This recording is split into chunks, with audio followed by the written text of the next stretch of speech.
வணக்கம். தினமலர்.com மாலை 4 மணி செய்திகள். முக்கிய நிகழ்வுகள்.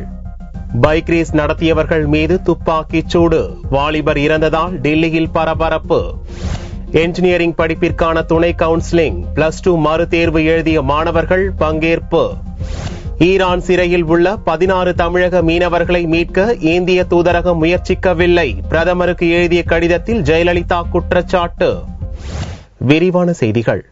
டெல்லி பார்லிமெண்ட் தெருவில் போலீசார் நடத்திய துப்பாக்கிச் சூட்டில் இளைஞர் இறந்தார். இன்னொருவர் குண்டு காயத்துடன் சிகிச்சை பெற்று வருகிறார். டெல்லி பார்லிமெண்ட் தெருவில் உள்ள வின்ஸ்டர் பிளேஸ் என்னும் இடத்தில் ஞாயிறன்று அதிகாலை 2 மணியளவில் 30க்கும் மேற்பட்ட இளைஞர்கள் திரண்டனர். ஒருவருக்கொருவர் போட்டி போட்டுக்கொண்டு பைக்கில் ஆபத்தான முறையில் சாகசம் செய்து விளையாடிக் கொண்டிருந்தனர். அப்போது அவ்வழியாக ரோந்து வந்த போலீசார் அவர்களை விரட்டிச் சென்ற போது போலீஸ் வாகனத்தில் அந்த இளைஞர்கள் கற்களை வீசினர். இதனால் போலீசார் அவர்களை நோக்கி துப்பாக்கியால் 2 ரவுண்டுகள் சுட்டனர். அதில் ஒரு பைக்கின் பின்னால் உட்கார்ந்திருந்த கரண் பாண்டே என்ற 19 வயதை நிரம்பிய இளைஞர் இறந்தார். பைக்கை ஓட்டிய புனித் சர்மா மீதும் குண்டு பாய்ந்துள்ளது. அவர் பலத்த காயத்துடன் ராம் மனோகர் லோகியா மருத்துவமனையில் சேர்க்கப்பட்டுள்ளார். அங்கு நடந்த பரிசோதனையில் இளைஞர்கள் மது அருந்தி இருந்தது கண்டுபிடிக்கப்பட்டது. இளைஞர்கள் கற்களை வீசியதில் போலீசாருக்கு காயம் ஏற்பட்டதால் பைக்கை பஞ்சர் செய்யவே துப்பாக்கியால் சுட்டதாகவும், எதிர்பாராத விதமாக இருவர் மீது குண்டு பாய்ந்து விட்டதாகவும் டெல்லி போலீசார் காரணம் கூறியுள்ளனர். அதை ஏற்க மறுக்கும் இளைஞர்களின் பெற்றோர் சின்ன விஷயத்துக்காக போலீசார் துப்பாக்கிச் சூடு நடத்தியது தவறு என்று குற்றம் சாட்டியுள்ளனர். सर अभी थोड़ा न्यूज़ में पता चला है, बाकी कुछ नहीं पता हमें, उनके पापा गए हुए हैं बस. वहाँ से यही पता हुआ है कि करण नाम का जो लड़का था उसकी डेथ हो गई है और पुनीत घायल है. போலீசாரின் துப்பாக்கிச் சூடு சம்பவம் டெல்லியில் பெரும் பரபரப்பை ஏற்படுத்தியுள்ளது. என்ஜினியரிங் படிப்புகளுக்கான துணை கலந்தாய்வில் கலந்து கொள்வதற்காக 1542 விண்ணப்பதாரர்களுக்கான கலந்தாய்வு ஞாயிறன்று துவங்கியது. 2013-2014 கல்வியாண்டுக்கான பொறியியல் கலந்தாய்வு கடந்த ஜூன் 17ஆம் தேதி துவங்கி ஜூலை 26ஆம் தேதி முடிவுற்றது. இதில் 2,06,621 இடங்களில் 1,24,774 இடங்கள் நிரம்பின. 80,000க்கும் மேற்பட்ட இடங்கள் காலியாக இருந்தன. இதைத் தொடர்ந்து +2 சிறப்பு துணைத் தேர்வில் தேர்ச்சி பெற்றவர்களுக்கான துணை கலந்தாய்வு ஞாயிற்றுக்கிழமை அன்று துவங்கியது. தொடர்ந்து ஜூன் 29ஆம் தேதியில் முடிவடைகிறது. இதில் பங்கேற்பதற்காக 1582 பேர் விண்ணப்பித்திருந்தனர். காலையில் பொது பிரிவினருக்கும் மதியம் தொழிற்பிரிவினருக்கும் கலந்தாய்வு நடந்தது. இவர்களில் பலருக்கும் அவர்கள் விரும்பிய கல்லூரிகளில் இடம் கிடைத்தது. என்னோட 12th mark 1015, cut off mark 177. First main counselling attend பண்ண முடியாம போயிடுச்சு. என்னால இப்ப மறுபடியும் நான் ரீகவுன்சிலிங் அப்ளை பண்ணி Karur college of engineering college select பண்ணி ECE electronic communication and engineering branch எடுத்திருக்கேன். எனக்கு சீட் கன்ஃபார்ம் ஆனதால எனக்கு ரொம்ப சந்தோஷமா இருக்கு. ஏஷியன் காலேஜ் ஆஃப் இன்ஜினியரிங் தேர்ந்தெடுத்திருக்கேன். அதுல எனக்கு ECE குரூப் வேணும்னு நினைச்சேன். அது எனக்கு கிடைச்சிருக்கு. எனக்கு ரொம்ப சந்தோஷமா. ஜூன் 29ஆம் தேதி அருந்ததியினருக்கான உள்ஒதுக்கீட்டில் நிரப்பப்படாத இடங்களில் பொதுப்பிரிவு தாழ்த்தப்பட்ட பிரிவைச் சேர்ந்த மாணவ மாணவிகளுக்கான கலந்தாய்வு நடக்கிறது. ஈரான் சிறையில் வாடும் தமிழக மீனவர்களை விடுவிக்க பிரதமர் நடவடிக்கை எடுக்க வேண்டும் என வலியுறுத்தியுள்ள முதல்வர் ஜெயலலிதா 6 மாதங்களாக இந்திய தூதரகம் முயற்சிக்கவில்லை என்று குற்றம் சாட்டியுள்ளார். பிரதமர் மன்மோகன் சிங்குக்கு தமிழக முதல்வர் ஜெயலலிதா ஒரு அவசர கடிதம் அனுப்பியுள்ளார். ராமநாதபுரம், நாகப்பட்டினம், கன்னியாகுமரி மாவட்டங்களைச் சேர்ந்த 16 மீனவர்கள் ஈரான் சிறையில் அவதிப்படுவதாக அந்த கடிதத்தில் தெரியப்படுத்தியுள்ளார். சவுதி அரேபியாவின் தனியார் கம்பெனி மீன்பிடி படகுகளில் வேலை பார்த்து வந்த 16 தமிழக மீனவர்களும் கடந்த ஆண்டு டிசம்பர் மாதம் ஈரானிய கடல் பகுதியில் மீன்பிடித்துக் கொண்டிருந்த போது அந்நாட்டு அதிகாரிகளால் கைது செய்யப்பட்டதாக குறிப்பிட்டுள்ளார். 16 மீனவர்களுக்கும் ஈரானிய நீதிமன்றம் 6 மாதம் சிறை தண்டனை மற்றும் தலா 3.5 லட்சம் ரூபாய் அபராதம் விதித்ததையும் சுட்டிக்காட்டியுள்ள ஜெயலலிதா, சிறைவாசம் முடிந்த பிறகும் அபராத தொகையை செலுத்த வழியில்லாமல் தொடர்ந்து சிறையில் அவதிப்பட்டு வருவதாக தெரிவித்துள்ளார். தமிழக மீனவர்களை தொடர்பு கொள்ளவோ அவர்களுக்கு சட்ட உதவிகளை செய்யவோ ஈரானில் உள்ள இந்திய தூதரகம் எவ்வித முயற்சியையும் எடுக்காதது கடும் அதிர்ச்சி அளிப்பதாகவும் தெரிவித்துள்ள ஜெயலலிதா, ஏழை மீனவர்களை விடுவிக்க தேவையான சட்டப்பூர்வ நடவடிக்கைகளை எடுக்கும்படி தெஹ்ரானில் உள்ள இந்திய தூதரகத்துக்கு பிரதமர் உத்தரவிட வேண்டும் என வலியுறுத்தியுள்ளார். மீனவர்கள் செலுத்த வேண்டிய அபராத தொகையை அவர்கள் வேலை பார்த்த நிறுவனத்திடமிருந்து பெற்றுச் செலுத்துவதற்கான ஏற்பாடுகளையும் தாய்நாட்டிற்கு திருப்பி அனுப்புவதற்கான ஏற்பாடுகளையும் செய்ய வேண்டும் என சவுதி அரேபியாவில் உள்ள இந்திய தூதரகத்துக்கு உத்தரவிட வேண்டும் என்றும் பிரதமரை ஜெயலலிதா வலியுறுத்தியுள்ளார். அரசை எதிர்பார்க்காமல் குளத்தை தூர்வாரிய திருச்சி மாநகர பொதுமக்களுடன் குளத்தில் இறங்கி மண் வெட்டினார் மாவட்ட கலெக்டர். திருச்சி மாவட்டம் பொன்மலைப்பட்டி, கீழ்கண்டார்கோட்டை, கொட்டப்பட்டு ஆகிய பகுதிகளின் வடிகாலாகவும் பல ஆயிரம் ஏக்கர் விவசாய நிலங்களுக்கு நீர் ஆதாரமாகவும் மாவடி குளம் விளங்கி வருகிறது. 1600 பில்லியன் லிட்டர் கொள்ளளவு கொண்ட இக்குளம் மழை பொய்த்து போனதால் வற்றி போனது. முட்புதர்களும் காட்டாமணக்கு செடிகளும் வளர்ந்து குளம் இருந்த இடம் தெரியாமல் காணப்பட்டது. இக்குளத்தில் நீர் நிரம்பினால் 10 கிலோமீட்டர் சுற்றளவிற்கு நிலத்தடி நீர்மட்டம் உயரும். இந்நிலையில் வடகிழக்கு பருவமழை அக்டோபர் மாதம் துவங்கும் என்பதால் இக்குளத்தை தூர்வார வேண்டும் என பொதுமக்கள் கலெக்டரிடமும் திருச்சி மாநகராட்சியிடமும் மனு அளித்தனர். ஆனால் அரசு தரப்பில் தூர்வாரும் பணி மேற்கொள்ளப்படவில்லை. இந்நிலையில் கடந்த 14ஆம் தேதி பொதுமக்கள் களத்தில் இறங்கி முதற்கட்டமாக குளத்தில் உள்ள முட்புதர்களை வெட்டி அகற்றும் பணியில் ஈடுபட்டனர். தொடர்ந்து ஞாயிறு தோறும் பொதுமக்கள் ஒன்று கூடி குளத்தை தூர்வாரி வருகின்றனர். பொதுமக்களின் இந்த செயலை கேட்டறிந்த திருச்சி மாவட்ட கலெக்டர் ஜெயஸ்ரீ முரளிதரன் பொதுமக்களின் சேவைக்கு மரியாதை செய்யும் வகையில் ஞாயிற்றுக்கிழமை அன்று பொதுமக்களுடன் சேர்ந்து மண்வெட்டியை பிடித்து தன் பங்கிற்கும் தூர்வாரும் பணியை மேற்கொண்டார். அதோடு இக்குளத்தை விரைவாக தூர்வாரி செப்பனிடுவதற்கு உறுதுணையாக அரசு சார்பிலிருந்து பொக்லைன் இயந்திரங்கள் வரவழைக்கப்பட்டு தூர்வாரும் பணியை விரைவுபடுத்தினார்.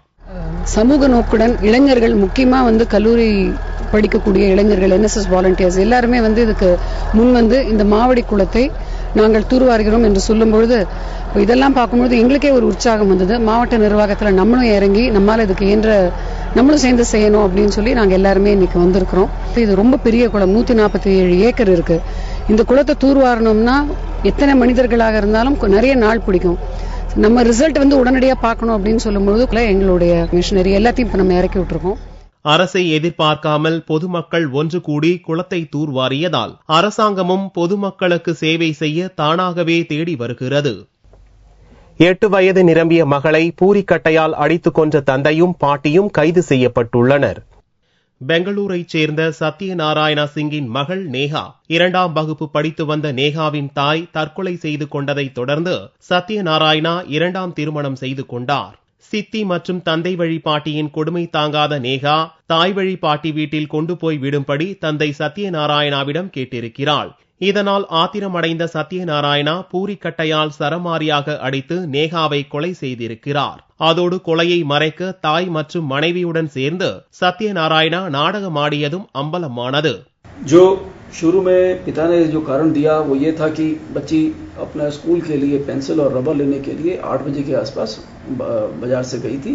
वहां से वो घर में दौड़ती हुई आई कि उसको किसी ने मारा है ऐसे करके, और उसके बाद में घर में आते ही वो सो गई और सोने पे उसके बाद में अब वो जिंदा नहीं है.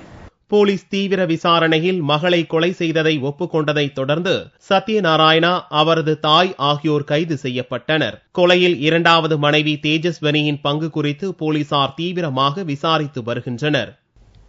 வட மாவட்டங்களில் பல்வேறு கொள்ளைச் சம்பவங்களில் ஈடுபட்டு வந்த சென்னையைச் சேர்ந்த 3 பேரை விழுப்புரம் போலீசார் கைது செய்துள்ளனர். விழுப்புரம் புதிய பேருந்து நிலையத்தில் காத்திருந்த பயணியிடம் கத்தியை காட்டி மிரட்டி 50,000 ரூபாயை பறித்துச் சென்ற 3 பேர் கொண்ட கும்பலை போலீசார் தீவிரமாக தேடி வந்தனர். அப்போது விழுப்புரம் புறவழிச்சாலையில் வேகமாக வந்த காரை நிறுத்தி சோதனையிட்ட போலீசார் அந்த காரில் இருந்த 3 பேரிடம் விசாரணை நடத்தினர். முன்னுக்கு பின் முரணாக பேசிய அவர்களை விழுப்புரம் நகர காவல் நிலையத்திற்கு கொண்டு சென்று தீவிர விசாரணை மேற்கொண்டனர். அந்த விசாரணையில் பேருந்து நிலையத்தில் கத்தியை காட்டி மிரட்டி கொள்ளையடித்தது அவர்கள்தான் என்றும், சென்னையைச் சேர்ந்த அவர்களிடமிருந்து 100 சவரன் தங்க நகைகள், வெள்ளிப் பொருட்கள் மற்றும் ஒரு கார் பறிமுதல் செய்யப்பட்டன. கடந்த 2 வருடங்களாக வட மாவட்டங்களில் பொதுமக்களின் கவனத்தை திசை திருப்பி பொருட்களை கொள்ளையடித்து சென்ற பல வழக்குகள் பதிவாகியிருந்தன. தனிப்படையின் முயற்சியின் பேரில் இன்று 3 பேர் கொண்ட கும்பலை கைது செய்திருக்கிறோம். அவர்களிடமிருந்து சுமார் 100 பவுன் தங்க நகைகளும் ஒரு காரும் 3/4 கிலோ வெள்ளியும் கைப்பற்றப்பட்டிருக்கிறது. கைது செய்யப்பட்ட 3 பேரும் தமிழகத்தின் வட மாவட்டங்களான சென்னை, காஞ்சிபுரம், வேலூர், திருவண்ணாமலை, விழுப்புரம், கடலூர் உள்ளிட்ட பல்வேறு மாவட்டங்களில் கொள்ளைச் சம்பவங்களில் ஈடுபட்டது தெரியவந்தது. ஹோசூர் பகுதியில் சுற்றித் திரிந்த ஒற்றை காட்டு யானையை மயக்க ஊசி போட்டு பிடித்து வனப்பகுதியில் பாதுகாப்புடன் வனத்துறையினர் விட்டுள்ளனர். கர்நாடக வனப்பகுதியில் இருந்து கடந்த 20 நாட்களுக்கு முன்பு ஒசூர் வந்த ஒற்றை ஆண் யானை சிப்காட் பகுதியில் அட்டகாசம் செய்து வந்தது. இதை பிடிக்க வனத்துறையினர் பல்வேறு முயற்சிகளை மேற்கொண்டும் அவை தோல்வியில் முடிந்தன. இதையடுத்து பொள்ளாச்சியிலிருந்து கும்கி யானைகள் கொண்டு வரப்பட்டு ஒற்றை யானையை காட்டுக்குள் விரட்ட முயற்சிகள் மேற்கொள்ளப்பட்டன. அந்த முயற்சியும் பலனளிக்காததால் காட்டு யானைக்கு மயக்க ஊசி செலுத்த திட்டமிடப்பட்டது. அப்போது காட்டு யானையுடன் கும்கி யானைகள் சண்டை போட்டதால் ஒற்றை யானை தலைமறைவாகிவிட்டது. இந்நிலையில் சனிக்கிழமையன்று கும்கி யானைகள் உதவியுடன் காட்டு யானையை வன ஊழியர்கள் கண்டுபிடித்தனர். அப்போது துப்பாக்கிகள் மூலம் மயக்க ஊசி செலுத்தி யானையை மயக்கமடைய செய்து யானையின் கால்கள் கயிற்றால் கட்டப்பட்டன. காட்டு யானையை காட்டுக்குள் விடுவதற்காக லாரி மற்றும் பொக்லைன் கொண்டு வரப்பட்டது. 1 மணி நேர போராட்டத்திற்கு பிறகு சனிக்கிழமையன்று மாலை காட்டு யானையை பத்திரமாக லாரியில் ஏற்றினர். பின்னர் சிப்காட் பகுதியிலிருந்து லாரியின் மூலம் ஒற்றை யானையை தளி அருகே உள்ள ஜவளகிரி வனப்பகுதியில் பாதுகாப்புடன் கீழே இறக்கினர். பின்னர் காட்டுப்பகுதிக்குள் மற்ற யானைகள் இருக்கும் பகுதிக்குள் வன ஊழியர்கள் பாதுகாப்புடன் விட்டனர். கடந்த 18 நாட்களாக அட்டகாசம் செய்த காட்டு யானை வனத்திற்குள் விடப்பட்டதால் அப்பகுதி வாசிகள் நிம்மதி அடைந்துள்ளனர். முட்டை ஏற்றுமதிக்கான தடையை ஓமன் நாடு நீக்கியதால் நாமக்கல் மண்டலத்தில் இருந்து மாதம் 1 கோடி முட்டைகள் ஏற்றுமதியாகும் என்று எதிர்பார்க்கப்படுகிறது. தமிழகத்தில் முட்டை உற்பத்தி கேந்திரமாக விளங்கும் நாமக்கல் மாவட்டத்தில் 1500க்கும் மேற்பட்ட கோழி பண்ணைகள் உள்ளன. இதன் மூலம் 4 கோடி கோழிகள் வளர்க்கப்படுகின்றன.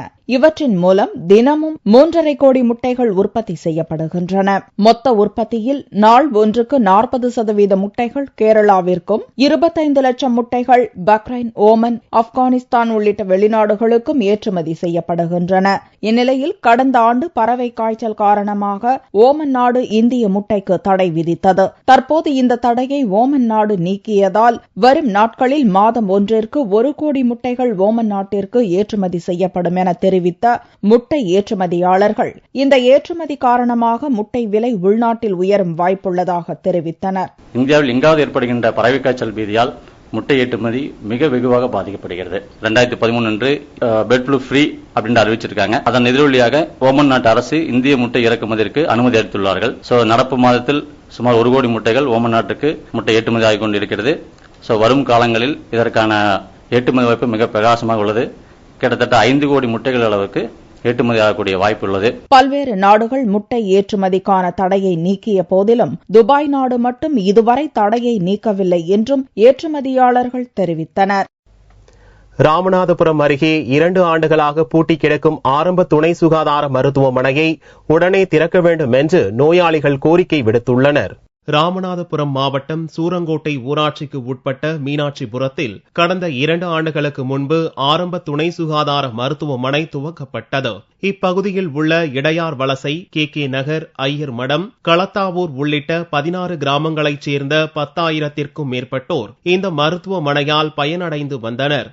நல்ல நிலையில் செயல்பட்டு வந்த மருத்துவமனை கடந்த 2011ஆம் ஆண்டு திடீரென எந்தவித அறிவிப்பும் இன்றி மூடப்பட்டது. கடந்த 2 ஆண்டுகளாக பூட்டு போட்டு மூடியே கிடக்கும் இந்த மருத்துவமனை திறக்கப்படாததால் முதியவர்கள், குழந்தைகள், கர்ப்பிணி பெண்கள் என பல பேர் கடும் அவதியடைந்து வருகின்றனர். அவசர கால சிகிச்சைக்கு அருகில் உள்ள நகரத்திற்கு செல்ல வேண்டிய நிலை ஏற்பட்டுள்ளது. 2 வருஷமா வந்து நாங்கெல்லாம் துப்புரவு பண்ணி கொடுத்தது வரக்காணும். இப்ப நடத்துறாங்கல்ல, நாங்க வயசானவங்க எங்கிட்டு போறது ஊசி ஓட்டுறதுக்கு. ஆஸ்பத்திரி வந்து சூரங்கோட்டை ஊராட்சியில 16 கிராமங்கள் பயன்பட்டு வந்தது. இந்த துணை சுகாதார நிலையத்தை உடனடியாக திறப்பதற்கு மாவட்ட ஆட்சித்தலைவர் தமிழக அரசு நடவடிக்கை எடுக்க வேண்டும். இதனால் டெங்கு போன்ற மர்ம காய்ச்சல் குறித்த விழிப்புணர்வு கூட அப்பகுதி பொதுமக்களுக்கு ஏற்படவில்லை என்பது குறிப்பிடத்தக்கது. தங்கத்தின் விலையில் ஞாயிற்றுக்கிழமை அன்று மாற்றமில்லை.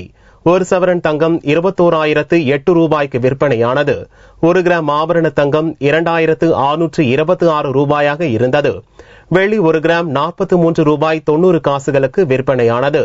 பார் வெள்ளியின் விலை 41,060 ரூபாயாக இருந்தது. இந்தியாவின் இயற்கை வளங்கள் குறித்து அறிந்து கொள்ளும் வகையில் சென்னை வந்துள்ள அறிவியல் எக்ஸ்பிரஸ் ரயிலை ஏராளமானோர் பார்வையிட்டு வருகின்றனர். உலக சுற்றுச்சூழல் தினமான ஏப்ரல் 9 இந்தியாவின் இயற்கை வளங்கள் குறித்து மக்களிடையே விழிப்புணர்வை ஏற்படுத்துவதற்காக பல்லுயிர் மரபு சார்ந்த அறிவியல் விரைவு ரயில் கண்காட்சி டெல்லியில் துவக்கி வைக்கப்பட்டது. 13 மாநிலங்களை கடந்து இந்த அறிவியல் ரயில் சனிக்கிழமையன்று சென்னை வந்தடைந்தது. இந்த ரயிலை மத்திய சுற்றுச்சூழல் மற்றும் வனத்துறை அமைச்சர் ஜெயந்தி நடராஜன் வரவேற்றார். நாட்டோட இயற்கை வளத்தை குறிப்பா குழந்தைங்க பள்ளிக்கூட குழந்தைங்க இளைஞர்களுக்கு போய் சேரணும் அப்படிங்கிற ஒரு முக்கியமான முயற்சிக்காக 7 கம்பார்ட்மெண்ட் கொண்ட ஒரு சயின்ஸ் பயோடைவர்சிட்டி எக்ஸ்பிரஸ் அப்படின்னு நாங்க 2-3 வருஷமா இதை நடத்திட்டு இருக்கோம். போன வருஷம் மட்டும் 67 ஸ்டேஷனுக்கு மேல இந்தியா பூரா போயிட்டு 23 லட்சம் குழந்தைங்க பெரியவங்க பல பேர் இந்த எக்ஸிபிஷன் பார்த்துக்கிறாங்க.